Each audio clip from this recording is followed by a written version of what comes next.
Hello everybody and welcome to this week's episode of I Cast Fireball, an actual play 5e D&D adventure where we go through the campaign Tyranny of Dragons.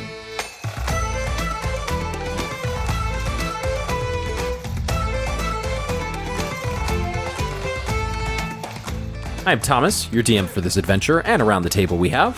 Malamara, Lance Thalen, and Fleeple. So, last we had left our adventurers. They had recently spoken to an animate quill who allowed them passage into the unvisited portion of Candlekeep Library deep in the earth. After examining the wondrous shrubbery and the wondrous daylight, they went through a natural passageway off the right and quickly found it to be necromantic. Although there was some hesitation initially, there was an overall consensus that they probably should go check it out for reasons. And as they approached the doorway, they were left with a puzzle, a conundrum. After picking up these two gems from inside these urns, Lance and Fleeple were able to pass through this necromantic archway, while Zaza was turned to fey dust, if you will, from the pulse of necromantic energy. With Mal intent on resummoning her familiar, and Lance and Fleeple having just opened the doorway beyond, we come back to our adventures on this week's episode. Lance and Fleeple, the room beyond is dark and heavy with stagnant air. This place seems that it has been undisturbed for quite some time. Thankfully, with both of you having dark vision, you gaze into the room and see what is before you. Without crossing this threshold, this room appears to be some combination of a library and a crypt. From your current vantage point, there are tables of books strewn all over these tables, some chairs as well with some books, as well as stone sarcophagi that line the walls of this room. Without entering the room, however, it is difficult to see what else this room holds. But for the time being, you hear nothing emanating from the room itself. I need each of you to roll me a d6, please. Well. It's going to be a 5 from Fleeple. Okay, 5. That's a 5 for Lance. Look at us. Look at these twinners. And Mal? a 3. 3. Okay. So Lance and Fleeple, you have this room before you. Yeah, I am very uncomfortable, so I just start nervously humming to myself. I Will Follow You Into the Dark by Death Cab for Cutie. Shout out. All right, Fleeple. Looks like we have this room before us. Do we want to look at any of the books? Yes, that sounds like a great idea. I'm going to go look at some of these books. I'm just going to say, librarians are so creepy. Why would you do this? All right. What kind of public facility deserves a creepy murder death library wing? Is this the room of the dead librarians? Hey, we devoted our lives here. Why not die and be laid here? This is weird. This is like skull and bones crap. That's a little bit too much devotion to your job. Just learn how to retire, you know. I know. Take a retirement. They have a lazy river down there. Must be good perks or something. Yeah, when you reach a certain age, you really should just stop with all of the kerfuffle that you're working on. Anyway, I'm going to continue forward into the room. Nothing like a dead-end job, eh? My gosh. All right, yeah. I will go to one of the tables very cautiously. I'm going to be sneaking this whole time because Lance is very paranoid about this room, knowing that necromantic energy was protecting it and just not wanting to piss off possibly anything. He is going to be sneaking, but he will try and get to one of the tables and start looking over the books. Okay. Go and roll me a stealth check then. Roguey things. And Fleeple, what are you going to be doing? I am thinking back to our poem So we walked through the threshold with death by our side, presumably these little gemstones, and feast on death's knowledge. And then the thing that is really kind of getting me is this he who cannot lie bit. So I'm going to look around this room and see if I can figure out what that might be implying, this he who cannot lie. You know, I think we're set, Ned, because we're both terrible at deception. So I think we're set. We cannot lie. The poem was about both of us. Look at that. Yes. So, what'd you get for your stealth roll, Lance? That is a natural 20 on the rogue dice. Ooh, honey. So, total of 29. Sheesh Louise. Fleeple, you're going, he who cannot lie. Holy cow, where did Lance go? I'm all alone. Oh, sorry, that's actually that's a 30. You feel Lance leaving your life. His memories fade. Who's Lance? I came in here with somebody. Anyway, he who cannot lie, he who cannot lie. Great, so Fleeple, you're walking around just kind of observing and just taking the room in, and Lance, you're walking up to one of the books specifically? Well, I'm going to a table to examine the books, on the table, see if the spines have any titles, or on the cover, obviously, if I can recognize languages, things like that. Great, we'll just go and open up some of the room here for you guys then. Oh, wow. Oh, this is not a good room. So, Lance, you walk over to some of the books, and you pick some up, and what languages do you speak? I speak Common, Elvish, Orcish, Halfling, and Draconic. There are some here in Common. There are some here in Elvish as well. But there's a lot in languages that you cannot understand. So those ones obviously have to go to the side, you being unfamiliar with some of these languages. Some of them in Common, though, they have titles, or you look at the spines, and some of the spines are very old indeed, and some of them don't even have titles on the cover. You have to flip through, and it's journal entries of somebody saying experiment 278 and detailing their experiments.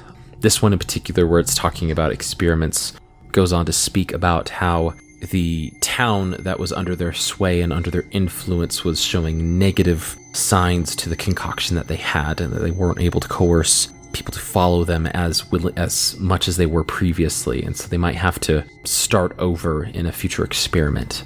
Some of the other spines, one of them is all about necromancy and whispers of the dead, and what it means to have those from beyond speak to you and to interact with you if possible. And more of a theological discussion about at what point, what is more powerful? Is a ghost who is not passed on, is speaking to them more with your time? Is it a way to capture before they reach the ghost-like state? Is it better to communicate with somebody who has their place in Elysium or in one of the 9 hells or those locations itself? So more theoretical of just really fleshing out each of those ideas while also theorizing some of their own ideas. And is this book in Common or Elvish? This one is in Common. Not a ton in Common, or in Elven, I mean.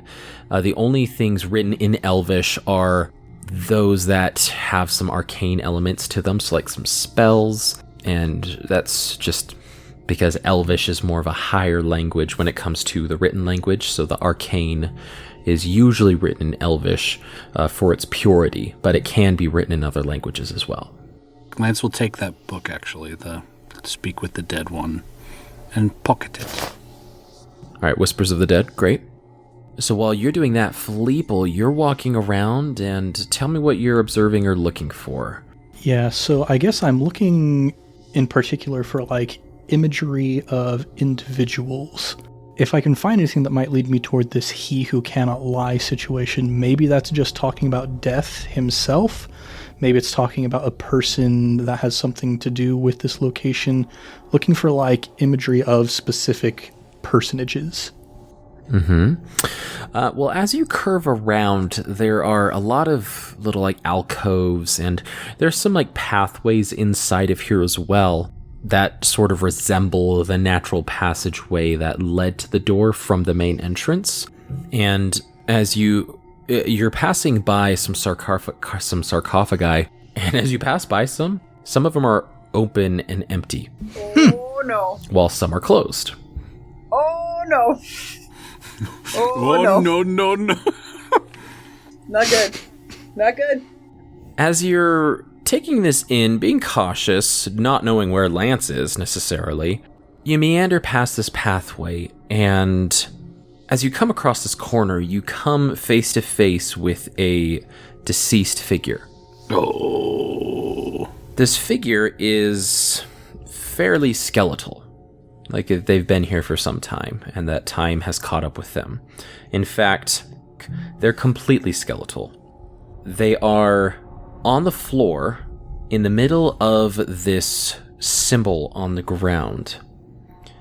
This humanoid figure, their skin is completely gone, but their attire is completely intact.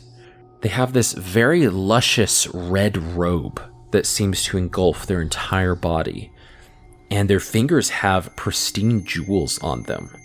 Rings, earrings that have fallen to the floor. And this garment does not seem to match the decayed state of the body. This is where we run into one of those things of Ned probably has an idea of what's going on with this dude, but Fleeple would have no idea whatsoever. So, there seems to be a lot of that in this campaign. Yeah, a little bit. Oh, gosh. That's Ned.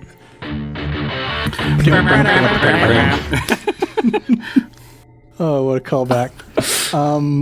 So, yeah, Fleeple's going to approach this individual. I'm interested in, obviously, the state of the red robe that this red wizard is wearing.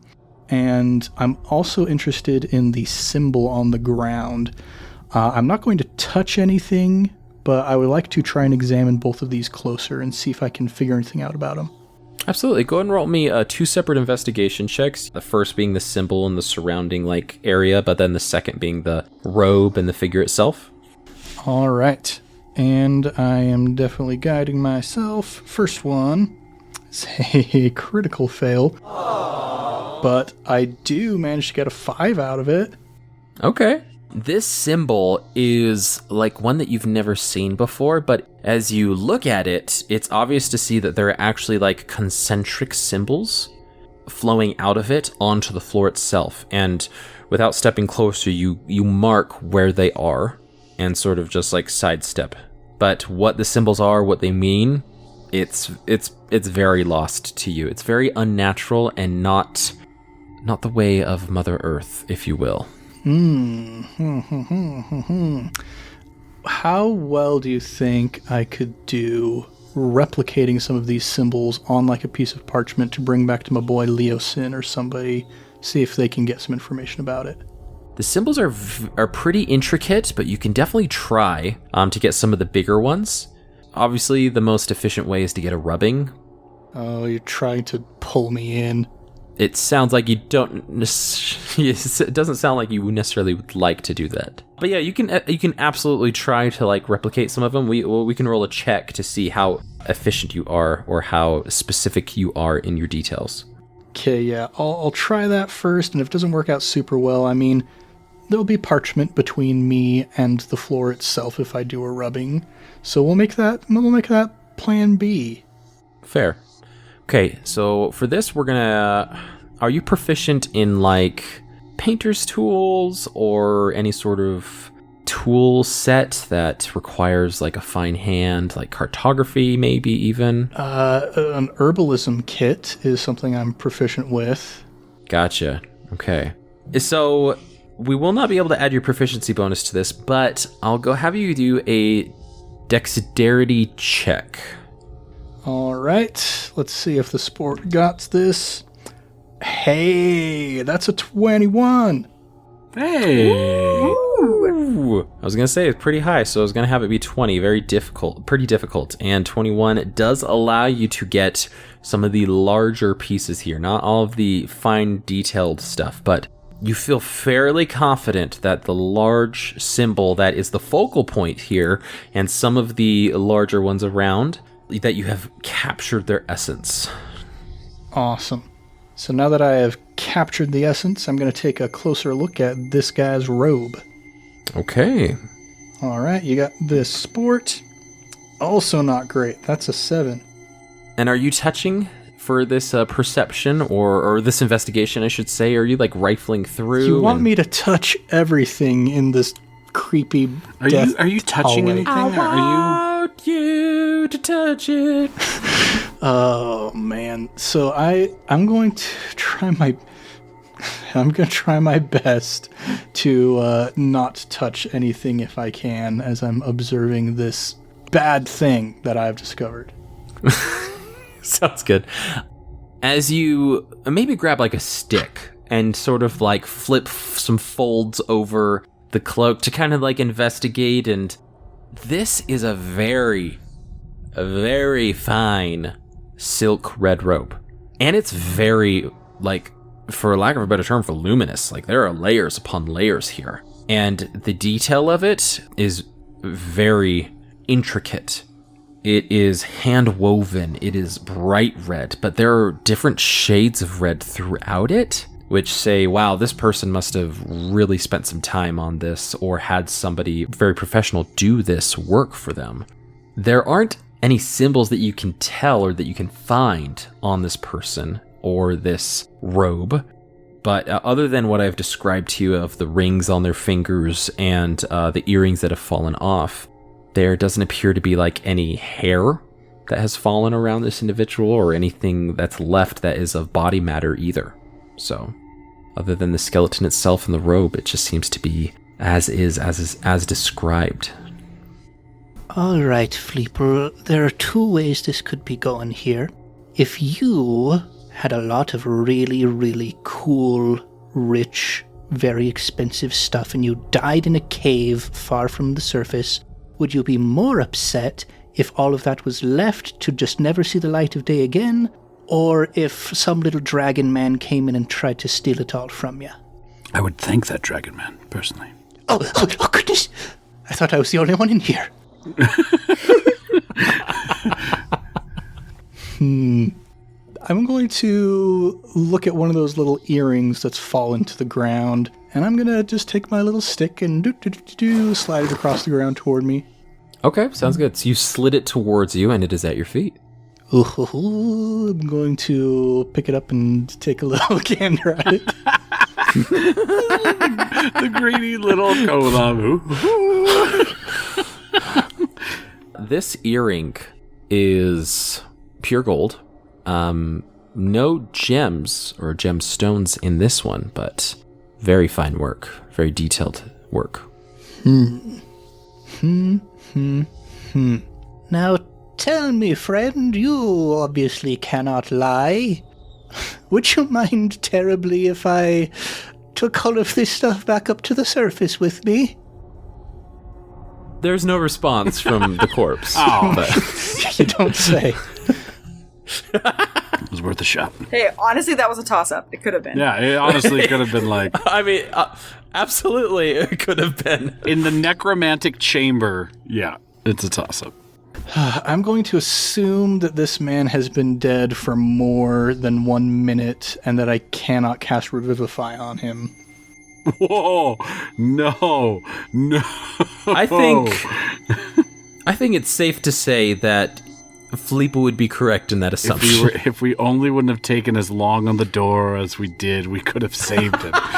It happened as you got to the door, and he's like, I've got 60 seconds, guys. Come on, hurry. Oh, man. You got there at 61 seconds. Man, when I am of a high enough level to learn Reincarnate, we're going to come back here and we're going to bring this dude back as like a, I don't know, like a Triton or a half-orc or something. Okay. I'll prepare for that. All right. I'm going to mull over my situation here while the camera pans back to Lance for a moment. I like how you directed the camera.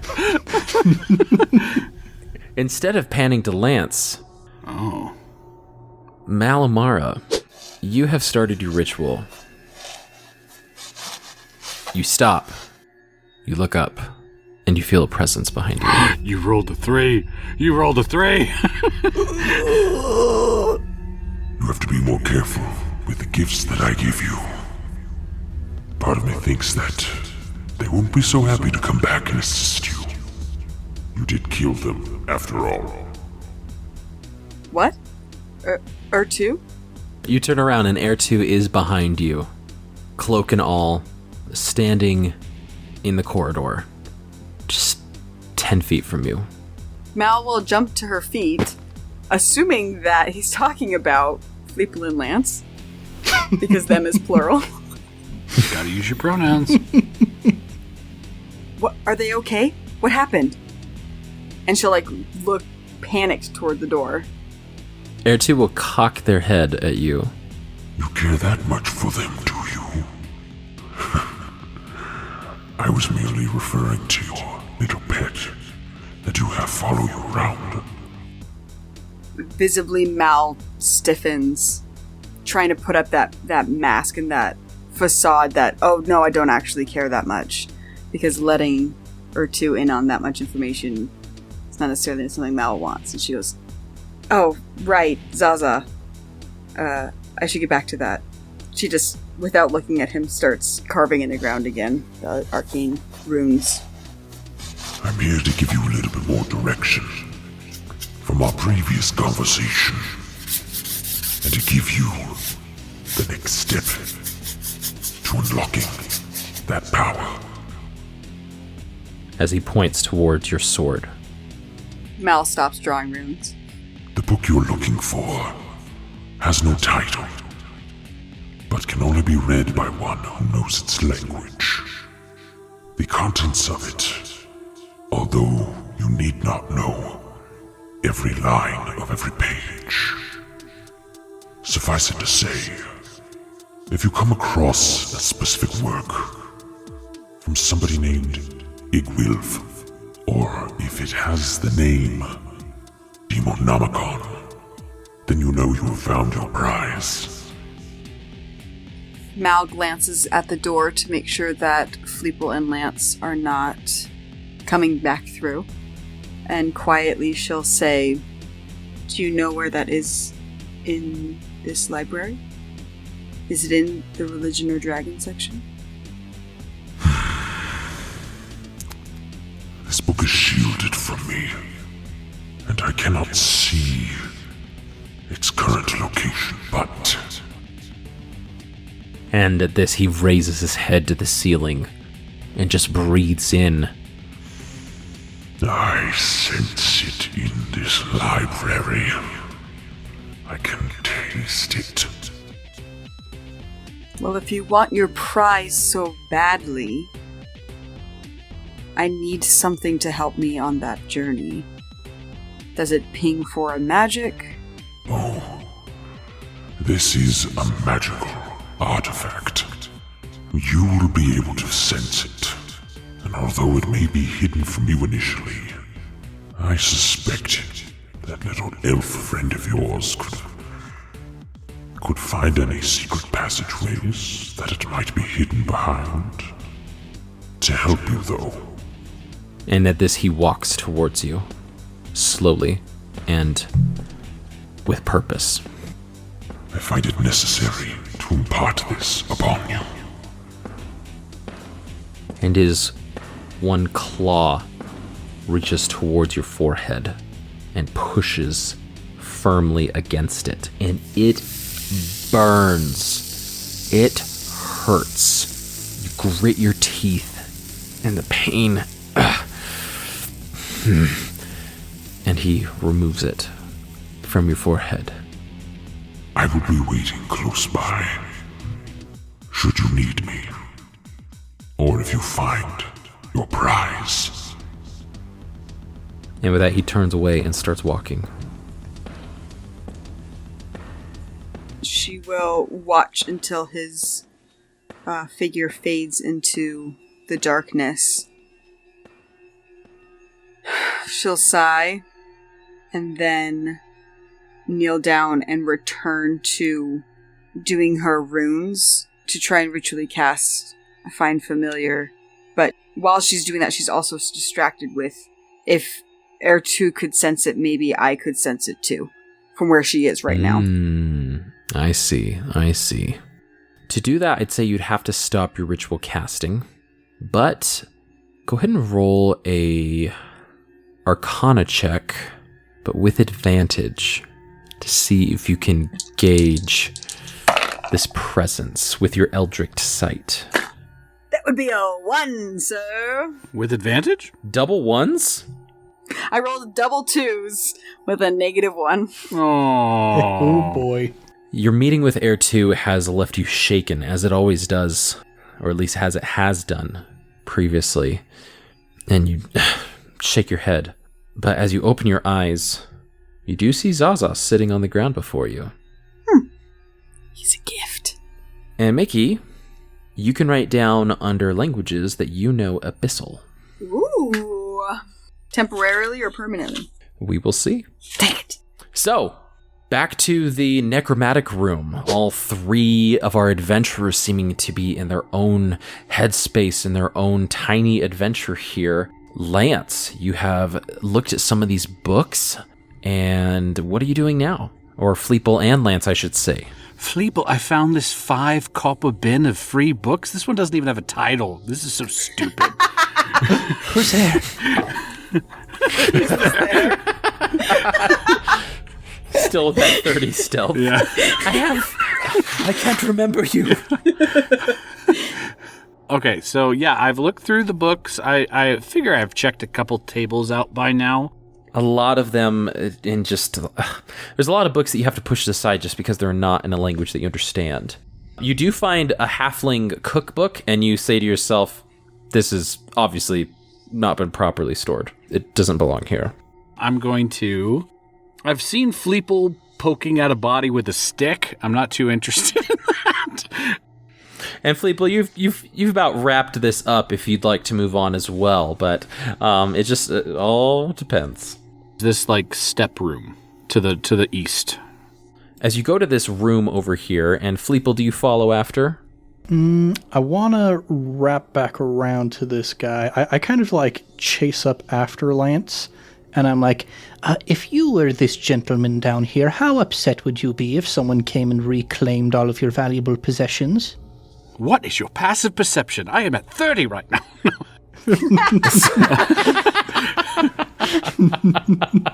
Wait, what? If I was the dead man on the floor, how would I feel about my possessions? Yes, if somebody came and was like, these don't belong down here in this dusty place, these belong in maybe a museum, maybe in somebody's personal haversack. But look, there's gems all over this skeleton's fingers, there's this very, very fine robe. Do you think anything is going to be angry if we, just liberate this from its dusty prison? Lance kind of stands there, like, kind of amused at it, but then, like, just thinks for a second, and he reaches and, like, touches his bow for a second, and then reaches up and kind of, like, scratches at his scarf, and then goes, I think that when things have passed, their possessions off of whoever needs them next. Works for me, and I'm going to start grabbing rings and try and get the robe off of this guy. You got it. You can do that without too much of an issue. It does take you a little bit of time to remove the robe, but without disturbing the runes, you do remove the robe. And as you disturb the body, though, I am going to roll. Okay. As you disturb the body, there actually is a book that was underneath the skeleton itself and the robe. It seems that this individual had fallen onto this book before whatever had happened to them had happened, and so it's open to a specific page. I'll take a gander at this page here. So this page in particular is focusing on a forbidden knowledge, so to speak, and it has sort of a ritual or runes to describe eternal life or undeath, specifically lichdom. Oh, it's a lich. Or an attempted lich, at least. I kind of poke the skeleton a little bit. It clatters. Oh, friend, you couldn't quite make it. My condolences. But yeah, I'll grab all of the jewelry, grab this book. Does it have a cover, like a title on it or anything? No title specifically for this book. It seems to be a personal journal. Kind of like, I don't want to say it's like one of those notepads you get from like Walmart that are just... It's a composition you can like write notebook. your name on the front, but yeah, composition notebook, exactly. But this does seem to be a personal entry in here of their own research, their own journey, so to speak. Well, their research led them here, so I take the book and just kind of toss it on one of the tables, and I kind of bundle up the robe, put it in my haversack with all of the gold and jewels, and I'm gonna start taking a look at some of the other books with a special interest in anything that might be written in Draconic, Primordial, or Sylvan. Ooh, okay. So, Ned, if it's all right, we'll come back to that in a little bit. Booyah. And Malamara. So Mal, now having Zaza summoned before I was even able to finish my ritual, and suddenly understanding that I know Abyssal and I'm looking for a book in Abyssal, I'm going to then use my 10-minute ritual cast to change Zaza from a pseudo-dragon into a quasit? Mm-hmm. Closet. Because they speak Abyssal. And I'm going to...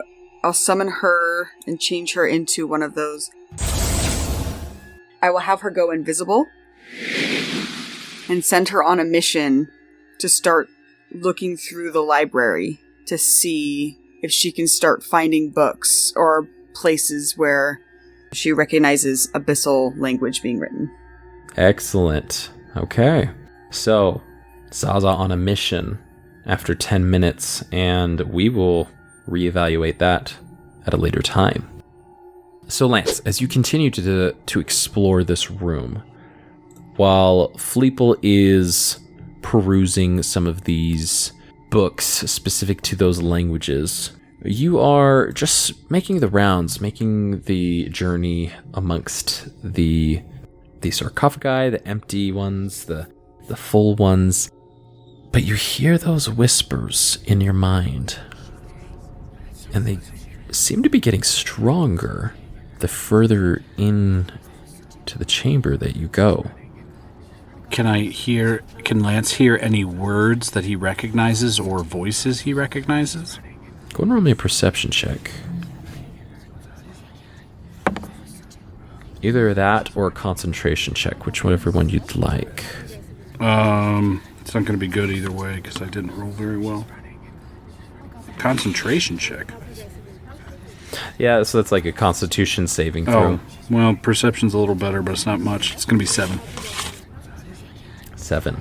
This cacophony of voices you do hear distinctly. You hear Mondeath. You hear the very first voice you heard in the forest on the way to the cultist camp. You hear Yellow. You hear people from the cultist camp that you didn't even interact with, but you heard passively. You hear everyone, and they all seem to have been a part of your life, or you have memories of when they were a part of your life, and they just flash in your mind. But what they're saying and who's speaking at that particular moment, it's too much. It'd be too overwhelming to continue to focus on that. So you push it to the side if you can, but you just can't quite focus on it fully. Lance will keep, again, stealthily, and this is freaking him out a little bit, but he also is wondering if he can start making out what these voices are saying if they're getting stronger, so he does want to continue forward a little bit more. Okay. So rolling stealth, go ahead and roll a stealth check if you'd like. Okay. Roguey dice for roguey things. That's going to be 22. 22. Feeling stealthy, you proceed forward. And as you continue to proceed forward, the voices are getting stronger, and you actually feel them pointing to a particular location in this room, and your curiosity draws you towards it. As you pass one of the corners, you see this mirror. It is as tall as you are, maybe even a little bit taller, into the wall itself. And you recognize that this is the focal point. This, as you keep walking up to this mirror, the voices get louder, until you're right in front of the mirror.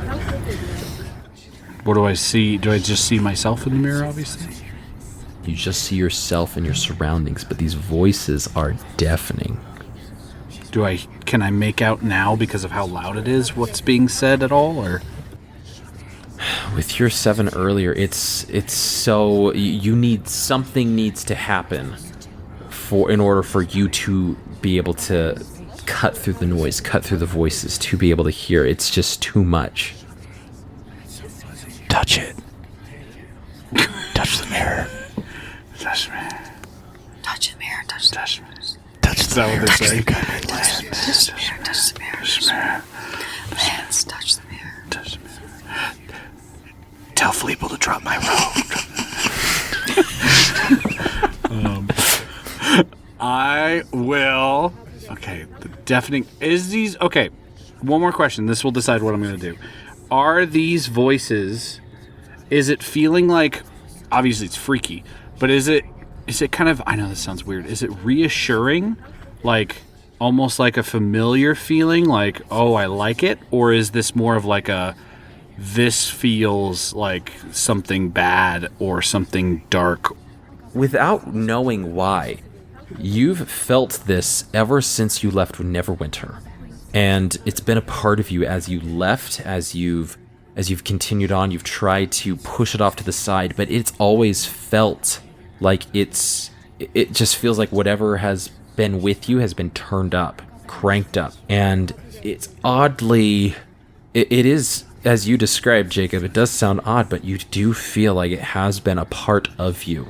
And this mirror seems to be some sort of focus. But standing here and just staring at it, you actually do take 4 points of psychic damage just from like standing here and just being this close to it. But you did say it feels a part of me. Okay. Yeah, you look in the mirror and your eyes, they sort of like are kind of glazed and there's a little blood trickling from your nose, but it does feel like it is a part of your history, a part of your past. But you know, if you were to stand here without doing something, that the voices are just going to keep being loud, they're just going to keep coming, and that's over and over and over in your mind, and your own voice has joined the cacophony of these voices as well. I will, with that in mind and how you described it, Lance will reach out and with both hands just press onto the mirror. Immediately, from standing still to doing nothing and your arms thrust towards the mirror, it vibrates. And as your hands smack the mirror, all the voices go silent. Lance, roll me your choice. Either a Arcana or Persuasion check. I will do Arcana, because I am better at that. Oh, that's not good, though. It's going to be an 11. Your hands, you feel, are vibrating on this mirror. And as you focus your mind being scattered, you try to focus it into the mirror. You feel your mind starting to pierce something, like it's cutting away a layer and pulling it aside. And you have one flap open, but as your mind goes to cut the other flap, your mind reels back and your head arches back. I need you to make a Constitution saving throw, please. 15. 15. You take You take 8 points of necrotic damage, but you feel that your mind has kept that one flap open, and if you'd like, you can keep pressing and opening that up and cutting away at that layer if you so choose. Lance, haunted by this new trait he has discovered through his journey since he came from Neverwinter, and just never finding an answer for it, and if there's anything Lance hates, it's not finding an answer for it, he will not just press his hands, but then almost try and just not press his whole body almost, but he's pressing his torso on up onto the mirror and just pushing with all his might. As you grip and grit your teeth and lunge and throw your weight into this, I need you to roll another Arcana or Persuasion check. Gonna keep Arcana. Oh, not good. And the DC will be lower because it's partially opened. This is a 13. 13. You grit your teeth, and you lunge into it. As you whisper under your breath, you see your hands start to move into the mirror slightly, almost as if it were a pool of some sort of liquid, and you push into it as you throw all your weight against this mirror. You close your eyes and you focus your mind and that other part of the curtain. You throw the curtain away and you are blown back from the mirror 10 feet. And you fall on the ground, breathing, wiping the blood from your nose. You push yourself up to your hands and your knees, and you look up at the mirror. And you don't see yourself in the mirror. You see long flowing red hair, a beautiful green silk dress, and a woman with a very lithe figure who, as you're looking, turns around in the mirror and looks at you with a familiar smile, wearing a yellow scarf, and says to you, "I was wondering when you'd come and talk to me, Lance. I was wondering indeed." Callie. And that is where we're going to end this week's episode of I Cast Fireball.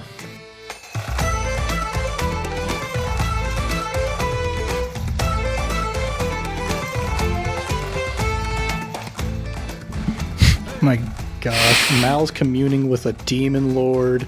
Lance is talking with people from his past, and I'm just looting a corpse over here. This robe's mine! Screw you! Works for me! It doesn't even fit me, but I want it! He asked the corpse very nicely if he could have it. Yeah. Oh my gosh. You cannot lie. Oh my gosh. Ned, take an inspiration die for that. Oh, thank you. What? I just took damage, and he gets inspiration for looting a body? He's fine. That's awesome. I love it. Oh my gosh. Well, on that note, we'll have to see next week who this figure is, who this person is. I'm sure we all have our suspicions, but what's going to happen on next time on I Cast Fireball? Everybody, thank you so much for listening to this week's episode. We are just tickled pink that you would take the time to listen to us exploring these crazy dungeon/library here under Candlekeep to find information on this Cult of the Dragon and this random side quest into the necromantic section, or the forbidden section, if you will. Thank you so much. Wherever you get your podcast from, please leave us a review. It boosts our ratings, gets us into other people's podcast service, and it lets us know that you like what we're doing. If you want to write something longer, shoot us an email at icastfireball2020@gmail.com. We'd love to hear from you and hear your ponderings on who this individual could be as well. Building on that, feel free to shoot us a message on our Twitter and Instagram at our handle icastfireball or with the hashtag icastfireball. There you can get possible sneak peeks of upcoming episodes, and we can wonder and ponder together. Now, lastly, we got our sister podcast, Improv Tabletop, where we have Ned, who takes a turn as the GM and the Keeper for Fate Accelerated and Avatar Legends ongoing campaigns that he and all of his players have going on over there. It's a ton of fun.